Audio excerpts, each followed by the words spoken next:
Hello, everybody, and welcome to the TeacherCast Educational Network. My name is Jeff Bradbury. Thank you so much for joining us today and making TeacherCast your home for professional development. This is the Jeff Bradbury Show, and on today's episode, we're going to be talking to a producer of amazing educational content. And if you have ever checked out some of the most popular things on YouTube and on Spotify for your students, he probably has had his hand in creating it. I want to bring on today somebody who has not only been Emmy-nominated, but also has created some pretty interesting Star Wars content. We'll talk about that at the end of this interview. I want to bring on today my good friend, Mr. Jerry Kolber. Jerry, how are you today? Welcome to TeacherCast. Thanks, Jeffrey. I'm great. Great to see you. It is so great to have you here. What an honor to have you on here. Thank you so much for your time. Let's just get started. How are the holidays for you? Awesome so far. We're going to go up to some family upstate New York, and then got some fun plans for New Year's Eve back in New York City. So feeling pretty good.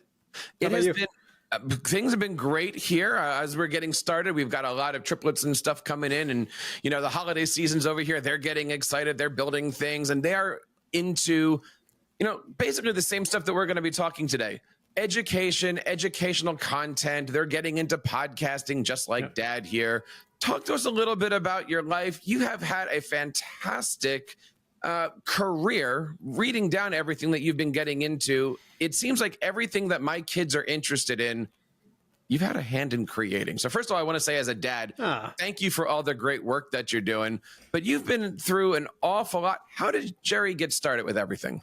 So I got started when I was a kid. I was really into just making shows. I would do magic shows. I would put on little shows, and I also was always really into science. Those are kind of my two hobbies outside of school. And when I went to NYU to study theater, I went and worked in theater for a couple of years afterwards, and eventually got offered a job working in television for Dick Wolf, who does Law and Order, and that just kind of led to this sort of journey through the world of television that I went on for 20 something years. And along the way, I was just always excited about the idea of figuring out how to take what I knew about theater and television and use it to create something that was educational, not just entertaining. And I finally got that opportunity about 15 years ago when I was working for National Geographic. And I just haven't looked back. We did this show Brain Games, and it was so much fun, and it was so successful, and it was so impactful that it just became very clear to us that was a way we could actually make entertainment, that it could be educational and fun for the whole family. And so from that point forward, that's the only thing that's really interesting to me. Well, that's the one thing I've noticed about all the content that you've created with your team. It's not necessarily for kids, and it's not necessarily for adults. You have found that secret sauce that is going to be entertaining and edutaining for everybody in the family. I can sit down with my 11-year-olds and check out all of these things, from your TV stuff to your podcasts. What is that secret sauce? What makes quality edutainment? Wow. Are we doing this? You want me to reveal all the secret sauce? We're recording. All right, let's do it. Okay, so first of all, we know there's a lot of great children's entertainment out there that parents cannot stand to listen to, right? And by great, I mean the kids love it, they learn from it, but it's just not something that you want to that you want to listen to as an adult. And so it wasn't so much that we were like, well, let's just not do that. But what we realized was that those kind of shows are missing an opportunity, which we call the connection, the co-viewing, the spark of curiosity that can happen when you're able to watch something with your kid and enjoy it, or listen to something like Who Smarted with your kid, enjoy it, and then have a conversation afterwards and keep that idea going and keep the curiosity going. Now you're having a conversation, you're building critical thinking skills, you're bonding with your kid. And so that was the impetus for us to think about how to make shows that parents would want to listen to with their kids, or conversely, shows for adults that kids would want to watch, like Brain Games. And so when we write these shows, we're always thinking about what is relatable to everybody. If it's a show for adults that we want kids to watch also, we'll tend to think, if you want to get a little in the weeds on it, we'll tend to think of writing the stories and the tone of it as something around an 8th or 9th grade comprehension level, because we know that that's a great place to be for busy adults who are trying to do a million things and watch our show. That's about the level of attention you have. And it's just high enough that a kid, a kid in 6th grade or 5th grade, they can understand it. It's a stretch, but they feel like they're being given an opportunity to be treated as an adult, right? To listen to something that's a little older. And so that's kind of the sweet spot for us, is just finding this level of tone and level of storytelling that both kids and adults can get excited about. I'm curious to know if that has changed since the COVID generation has taken over, right? In other words, are you noticing that what happened or what worked 10 years ago is still working now? Has the formula changed a little bit, or have you had to tweak things since we're now talking to a 6th through 8th grade generation who was homeschooled on the computer? Yeah. It's funny. It has changed a little, but not a lot, because for us, we're not a company that sort of chases trends. We're just chasing great storytelling and fun and making it fun. And so that formula doesn't really change based on how the kids were raised. It's maybe our shows are a little bit faster. Maybe they're a little bit shorter because attention spans, but the core of it is for us, it's always the great storytelling and fun and humor just always works. You've mentioned the term storytelling a few times here. I want to jump into a conversation that we had before we hit the recording. You started in theater, and then you moved to television. Is that where you got this concept of storytelling first? And if so, what does make a good story that lasts so that way parents and students can have those conversations? I think I was always drawn to storytelling. I was reading at a young age. I was always writing. The storytelling, I will say, so I made a lot of reality television from early 2000s. I worked on the original Queer Eye for the Straight Guy back in 2002, and then I worked on a bunch of random reality shows for years.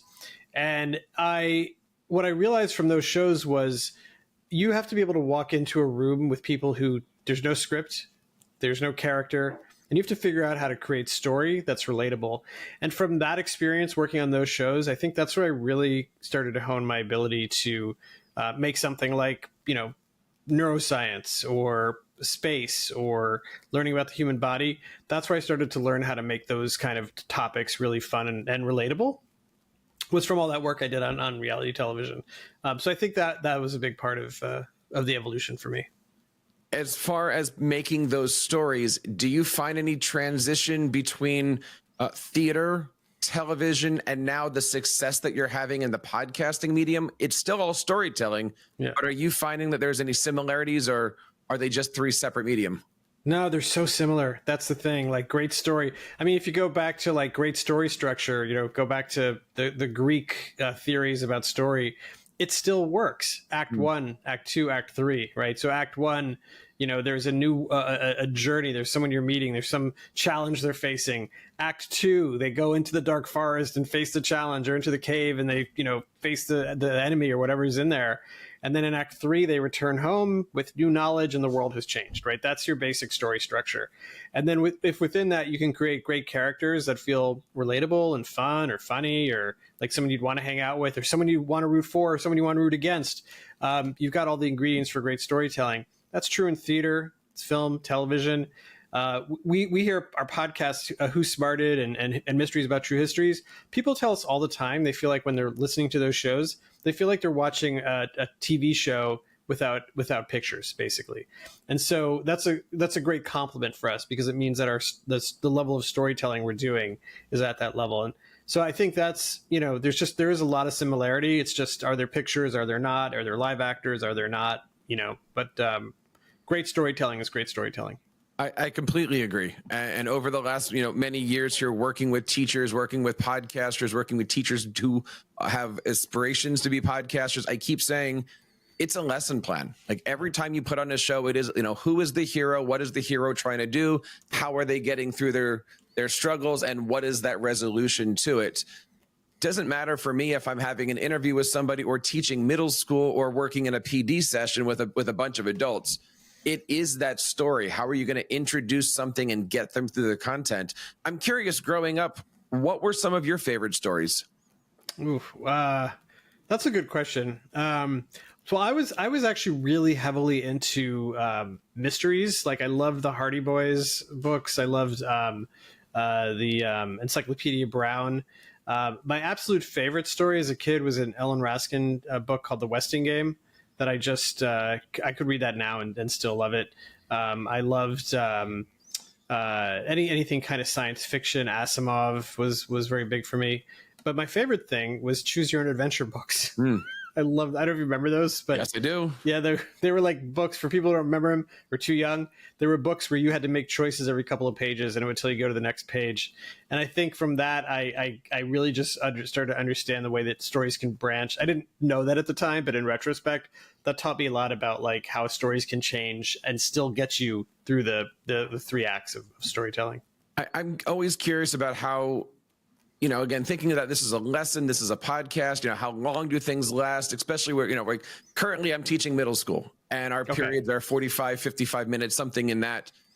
The attention span that you have to put together. Yeah. Some of my lessons are 45 minutes. Some of my lessons are 3 different stories in the middle because I know their attention spans are going. When you're thinking about putting together a show, whether it be visual or audio, where do you find that sweet spot when it comes to keeping people's attention, grasping people's attention? I'm sure you're thinking of the science saying we have to get from the first to the second act within 8 to 12 minutes, or, how do you scientifically put together that piece of content? And is it different between video and audio? Yeah. So it is a little bit different because with audio, there is a little bit heavier cognitive load for people, because especially with our, like Who Smarted, because it's a narrative scripted show and we're taking them on journeys through history and they're learning lots of stuff. But because there's no visual, they are actually having to like picture it and imagine it. And so we know that there is there's sort of a limit, both in terms of, the attention span for that.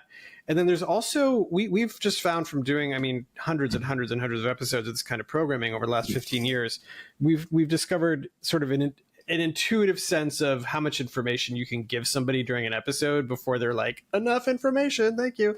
And that kind of depends on the show and the format.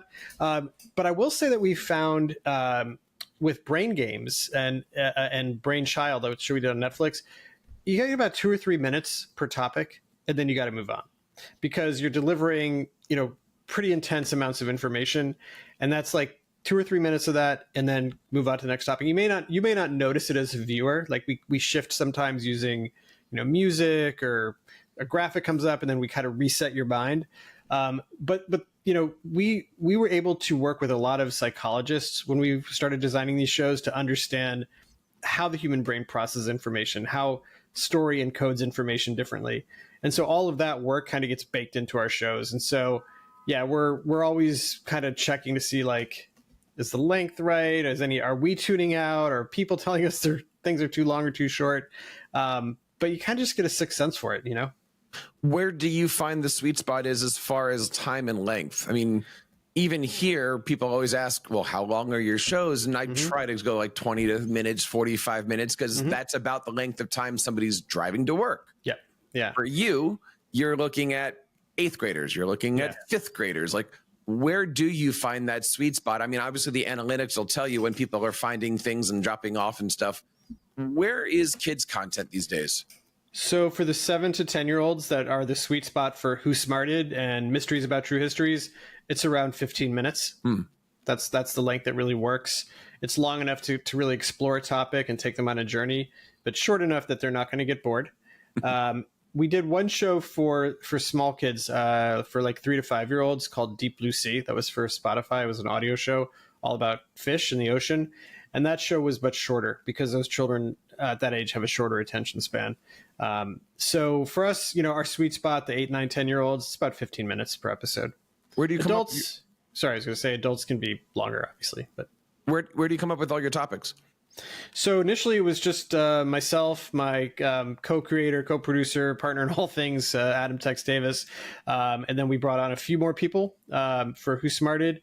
And then when Who Smarted sort of survived the pandemic and just started growing and becoming this huge show, we ended up bringing on quite a team of writers and researchers. And now, honestly, the show is such a big audience of kids that are constantly giving suggestions. We often do episodes based on suggestions from children. We did one about visually impaired people that one of our listeners who's visually impaired suggested. We just did an episode of Who Smarted on autism that an autistic a child who listens to the show suggested. So we'll take suggestions from listeners and do shows that way as well. That is awesome that you're taking that feedback and turning it around and being able to entertain, edutain, whatever the right words are here, but you really are educating your students, no matter where they are, whether they be in the car, whether they be listening at home with mom and dad, what do you hope that students take away from your programs, no matter if it is that audio or video or TV, whatever? So we always say, you know, people are like, wow, you teach people so much about the world. And we're like, we don't teach about the world. We give you information, but really what we're doing is we're using entertainment and fun to just inspire a lifelong love of curiosity and learning. And so what we want people to take away from our shows is that learning, even around difficult topics, can be fun. It can be funny. It can be enjoyable. It doesn't have to be serious and heavy. And that came from my own experience as a student in high school, where I had really good teachers, but the way the material was taught was so dry that my brain didn't connect with it. And so if I'm able to, you know, help a kid who would be curious, who might not be connecting with the material in school, find a way in because we made it fun, or if a teacher is able to use an episode of our show before a difficult topic that they're teaching and it gets the kids' minds primed and fun and they're thinking and leaning in, that's a huge win for us. So that's what we hope people take away. Same question, but parents. What do you hope that parents take away knowing that their students or their kids are listening to outstanding educational programming? Yeah, parents, it's a little different. With parents, we really hope that what we're helping them do is connect with their kids around these kind of topics, around the curiosity, whether it's space or the human body or all of these things that, you know, one of the challenges, you know, of being a parent is your kids are always going, you know, why? And at some point, a lot of parents are like, enough with the whys. We're trying to make it so you never have to say enough with the whys. You know, like, you want to know why? See if there's an episode of Who's Smarted, right? Or if you want to know why, let's research it later, right? Let's develop our critical thinking skills. So we're trying to make it easier for parents to engage with their kids around stuff that they may not have the answers to, but at least they're able to have a conversation and connect and learn together. So that's what we really want parents to be able to take away. We hear from parents all the time that they love being able to play this Who Smarted in the car or at bedtime and give their kids something that's fun for the kid, and the parent gets to feel no guilt because it's educational and there's no screen. So I completely echo that. You know, my wife is always driving the triplets around and they're listening to, you know, your shows. They're also listening to like Greek myths and stuff like that. There's always things out there, but between like my house and the daycare, as you mentioned, 15, 20 minutes of driving, they get a show and a half in, and it's not listening to the random YouTube videos where you don't know what it is. It is kid friendly. I want to bring up something that you mentioned earlier, you know, your high school days. Was there a teacher or set of teachers that really inspired you to move in these directions? Yeah, there was a couple. I mean, my theater teacher, Mr. Brooks, was very inspiring. I had two English teachers who really brought in like current music for us in the class to study as poetry. That was Mr. Baxter and Mr. Warren. And then my debate teacher probably was more influential on me than anyone, Fran Berger, just really taught me how to think critically, how to look at issues from different sides, how to research, how to think like an adult. So more than anyone, I would say Fran Berger, my debate teacher. Have you had an opportunity to go back to your schools or to reconnect with any of those teachers and say, hey, look where I am, and, you know, thank you? Yeah, I had not recently. I mean, Fran actually passed away a few years ago, but before that, yes, I'd gone back to my high school and thanked them. I hadn't even quite achieved the success I had, but I had been already started in television.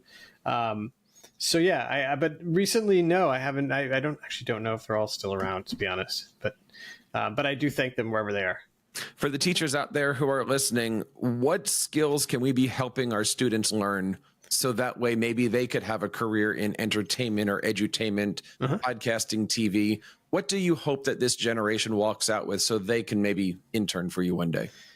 I would love that. I think, you know, really learning how to take a topic that's difficult and figuring out how to break it down. First, break it down in a way that you can understand it, and then start to think about how would I explain this to someone, not as a lesson, but like, what story could I tell around this, right? So just to give you an example, today we were doing a script on swords, right? On different kinds of swords for Who's Smarted, and we just recorded this episode. And there's a version of that show where you're like, there are, you know, thrusting swords and there's stabbing swords, and the history of swords began in 18, right? But instead, our narrator on the show shows up at a museum of swords and meets this crazy guy who's giving a tour, who then takes him on through a time machine that he has in the basement back into medieval times, where now they're seeing the swords. And we're doing all this on audio, but we're doing it through story, right? So we're bringing the whole thing to life by taking you, the listener, into a place where these things are happening and being used. There's funny jokes along the way. The characters, there's some tension between the characters. So that's what I would encourage people to do, is to think about, like, take a topic that seems pretty dry and figure out, how can you make it more fun? How can you put it in a context that makes it, a story rather than information? How much of what you're working on with that in mind is unscripted? I mean, with all the different things that are going on, that, A-roll, B-roll, you got all the background noises, you got writers, you got an entire team. When you actually go to create this, is it 80% scripted and a little bit, let's see what happens? Or what is that formula? So that way, once you do say, we're going to go to the editing process, you're not missing something. Our educational shows are 100% scripted. And the reason for that is, they're kind of, first of all, we put out so many of them, right? So we've done 600 plus episodes of Who Smarted in the last few years.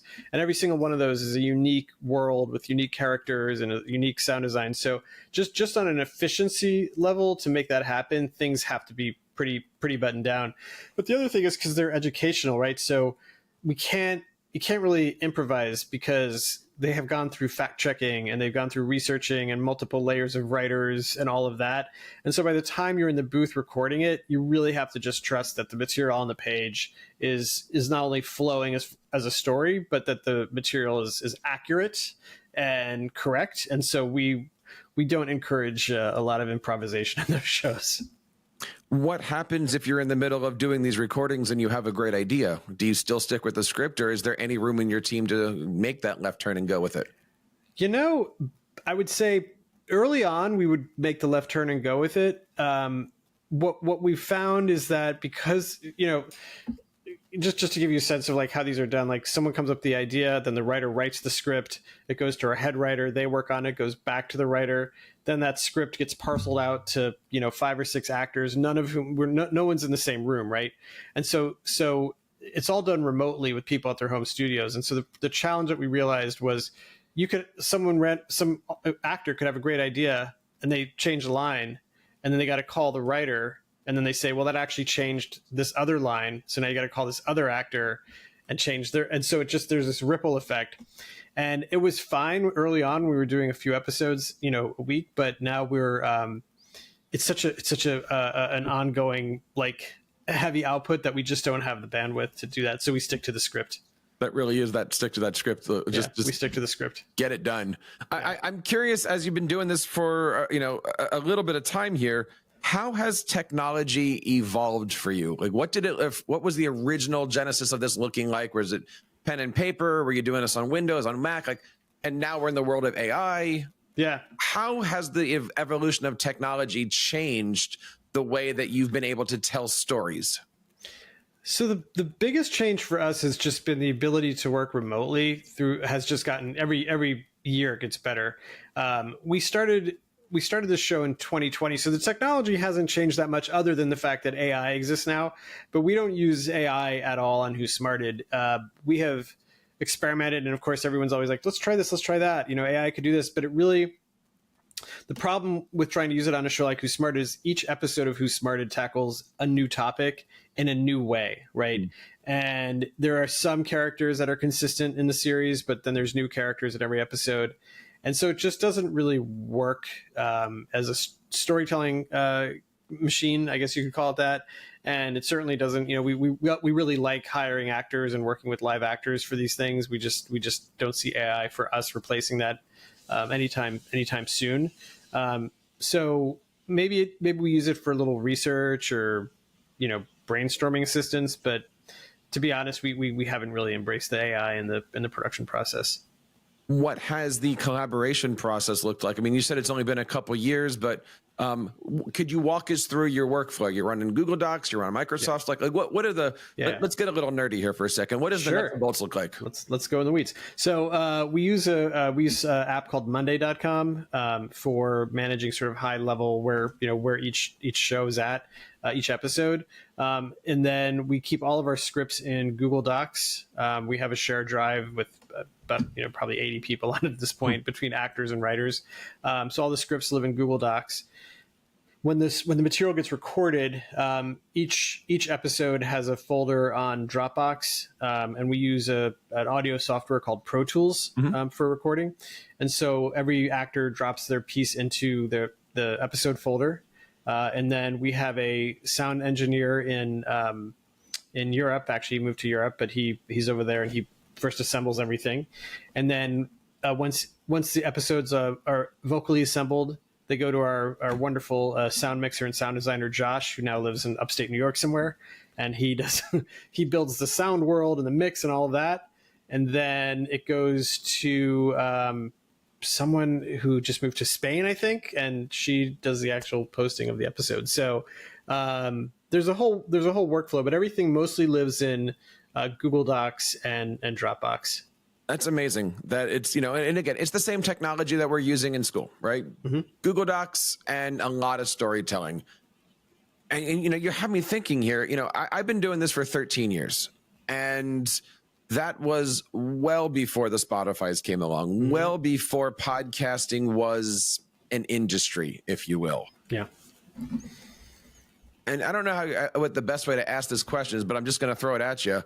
When you're putting together a podcast at your level, and again, more than 15 million downloads. I mean, you guys are kicking it. What does a budget look like for these shows? Is this, big ticket stuff? Is this all sponsored? Is this ad rev? What does the production actually look like when it comes to dollars and cents here? Because I think for anybody who's listening to this show, myself included, we turn the microphone on, we do the best job that we can, we put the microphone away, we go back home to our family. Yeah. But you guys are doing this at scale with professional actors and professional people. What does that look like on the business side? I'm curious. Yeah. So honestly, initially it looked really bad. For the first few years, we were just not making money. I mean, it was like, we do other, we were doing other things at the time. We have, we're a film and TV company historically. So we had all that going on. And I at one point as a CEO was like, we have to stop making Who Smarted because we're spending I think 5 figures a month on this show. And it's just, and the pushback from everyone, including my business partner, and was just like, no, we're not going to stop making the show. It's the feedback from families and kids is just too huge, and it's too aligned with our mission. I was like, okay, fair enough. But then we all have to figure out how to make the show make money and all that. And so eventually the problem, as is that it's very hard to do advertising on shows for kids because you have to really both ethically be really careful, but also legally there's a lot of considerations. And then especially online, there's laws about, how do you what you can and can't do in terms of customizing ads for kids. So about 2 years ago, this guy Jed started a family network called Starglow that was totally focused on helping really, really impactful family focused audio have ad revenue. And so we have been working with him for the last 2 years, and that's been pretty game changing in terms of helping us figure out how to actually have advertisers like, Greenlight and Squarespace and Wix and all that kind of stuff come and actually not just buy ads on the show, but come back again and again because they're seeing the results. So we do finally have some really significant ad revenue on the show. And then on the expense side, as much as possible, we try and keep things very efficient. Like that's one of the reasons we don't do improvisation, just because it creates a ripple effect of costs and time. So we, it's not a quote unquote inexpensive podcast, but it's probably a lot less than people think we spend on it because of the efficiencies we have. And then the other last piece of that is that the team that works on it, from the writers to the sound engineers to the actors, everyone is really passionate about Who Smarted being an impactful show for kids. It's a show that they tend to work on for understanding that the revenue isn't the same as a true crime showness would be. People will work on these shows at a rate that's a little less than they might charge if they were doing like a commercial for a drug company, so all of that together has created a situation where we're able to actually be profitable with it. And I'm curious, obviously, if you're going to be working with like a Netflix or a TV station, I would imagine this is like making a movie. You come up with an idea, you pitch it. If they want it, the thing gets greenlight. But we all know that on a podcast, anybody can open up a Spotify account and they're on Spotify in 6 hours. Is there a difference between, the way that we people are making podcasts and we hit the little button and it goes up on Spotify? Or did you have to pitch this idea to Spotify? Or is there a difference in all that? It's funny because when you say like, we all know that you can go make a podcast and put it on Spotify. Right. I didn't know that. Like I didn't understand. Like people were like, just make a podcast. I'm like, how? Like what? But we had a couple of friends who make podcasts who were like, no, you just go and start your account and you do this thing. But honestly, we approach it the same way as anyone else. We just do the best we can with the resources we have. And obviously at this point, the show's become something, Who Smarted at least has become like a bit of an institution. And so there's we definitely are at the higher end of premium audio for families. But we were able to do that, honestly, Jeffrey, because of our experience making film and television for years. Like we just intuitively know how to do premium entertainment without we just don't make a lot of mistakes along the way. So we're not, we're able to develop pretty quickly. But as far as like, the difference between this and film and television, it's night and day. Like the fact that we have an idea, we can do it. We don't have to go ask permission. We don't need to wait for someone to greenlight it or give us $3 million or, it's like, we can just go make it. And so that's been incredibly liberating and fun. What is the best advice you've ever been given as I'll say the word producer, but I know you've worn a lot of hats, but in this industry, what's the best advice you've ever been given and by whom? The best advice I've ever received was from an attorney. It was a friend's attorney who was looking at some documents. We were raising money for a project. This was years ago. And I was kind of stuck in this, like, is this the right document? Is the pitch correctly? Is the language right? Is all of this right? And is the budget? And we'd been going back and forth for weeks. And she finally, I know we don't curse on your show, so I won't say exactly what she said. But she said, listen, stop effing around and just go make the blanking movie. She basically was saying, just hit publish. And I was like, oh yeah, she's right. We're getting stuck in this thing that doesn't really matter. And that really stuck with me because that's a thing that creatives, business owners, all of us, we're like, we get stuck in the stationery and we get stuck on the website and we get stuck on the perfect CRM or the exact right, Canva template and the colors. And is this beige right?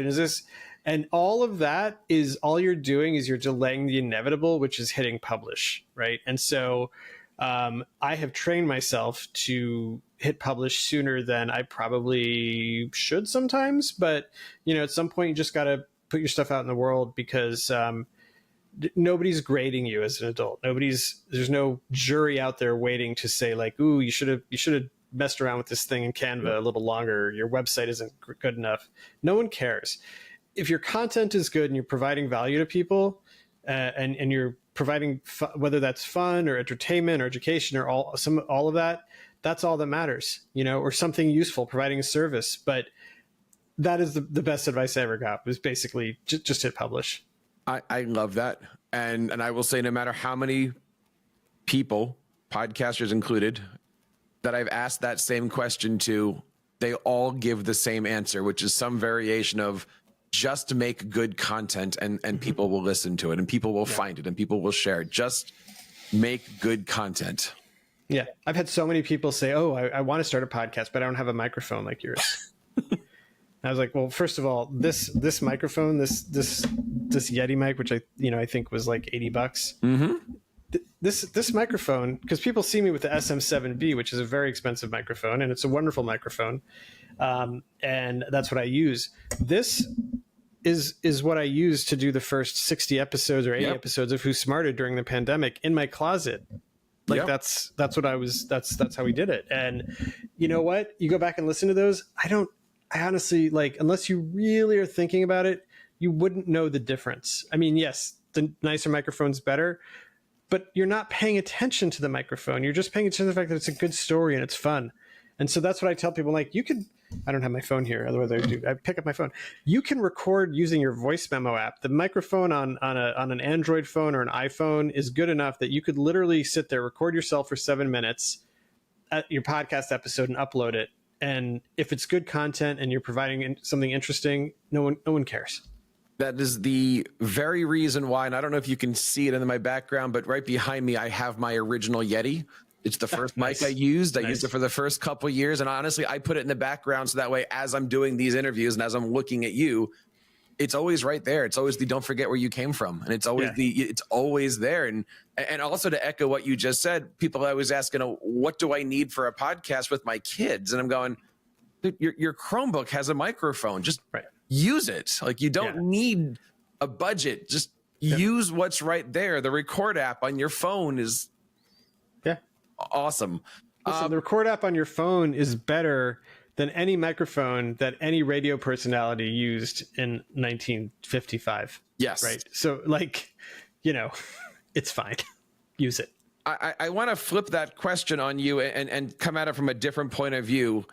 What is the best teachable moment you've ever had as a filmmaker, as a storyteller, as a teacher, or even as a parent? What's the best teachable moment you've ever had in edutainment? Wow. That's a good question. One that I don't have an easy, obvious answer to. There's been so many. So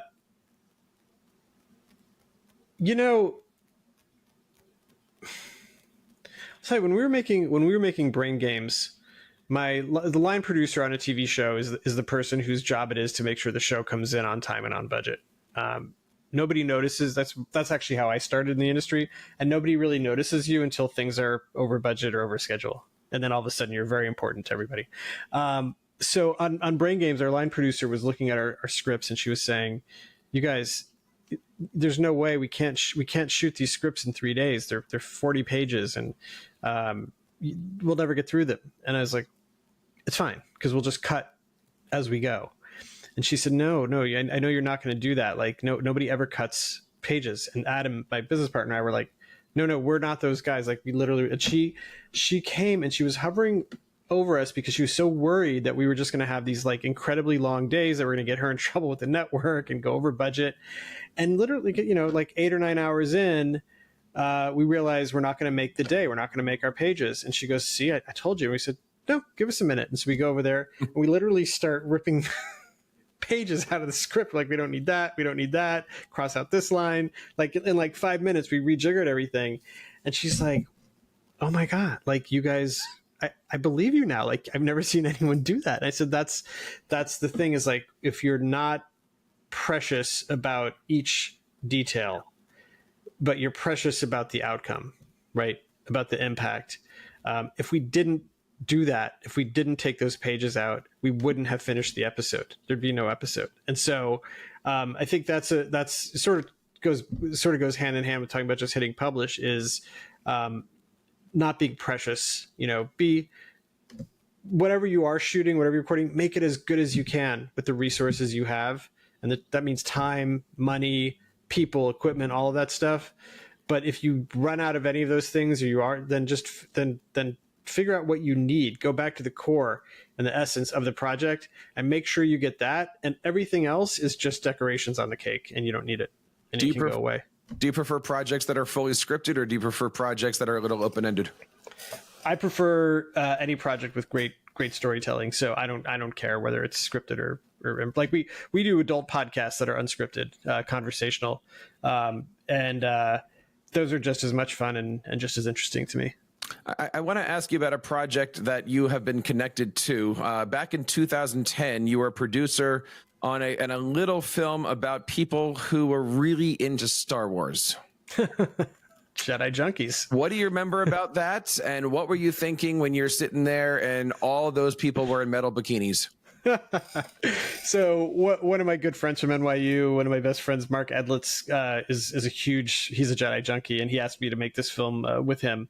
And I was pretty shocked, honestly. I hadn't realized like the depth of love and commitment that some Star Wars fans have to that world. And so, yeah, like the Princess Leia in the metal bikinis was just wild. I was like, wow, this is okay. I know this scene for the movie, but I didn't realize this was a whole thing. And we actually were working, we part of the documentary follows a team of people who are making a fan film. But, you know, I hear fan film and I'm thinking, you know, cardboard lightsabers and, you know, like I just didn't understand. Like we walked onto their set and I was like, this is insane. Like this is a level of filmmaking that's like borderline, you know, Hollywood. I mean, they're doing it on a fraction of the budget, but it was just really, honestly, making Jedi Junkies. Like I became very impressed with just the inventiveness and creativity and you know, just deep passion that a lot of people have for their favorite movies.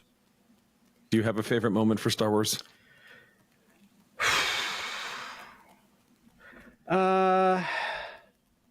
I generally just love Return of the Jedi. That's just I think that's my favorite film in the I don't have a specific moment, but I love that movie. As we're turning the page, as 2025 is coming upon us, brand new year, lots of things ahead of us. What are you looking forward to in the next coming year? So I'm looking forward to just really growing our podcast. I want to see them have more impact. One of the challenges is I think a lot of parents and teachers don't even know that podcasts for kids exist.